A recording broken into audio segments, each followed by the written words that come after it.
करो या Minuteman फोड़ो।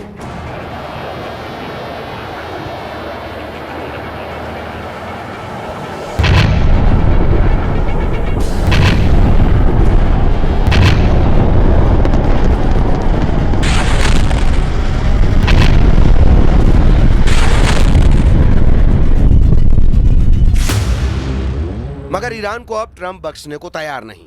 Trump को अब ईरान की धज्जियां उड़ाने से कोई रोक नहीं सकता। ट्रंप की ईरान ने इतनी परीक्षा ले ली है कि वो होश खो बैठे हैं। ईरान ने कतर में जो कांड किया है उसे ट्रंप ने अपनी इज्जत का सवाल बना लिया है।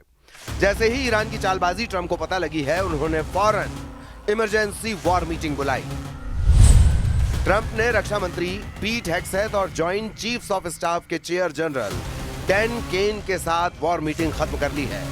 मुमकिन है जल्द ट्रंप फिर से ईरान को फोड़ने वाला ऑर्डर रिलीज कर दें।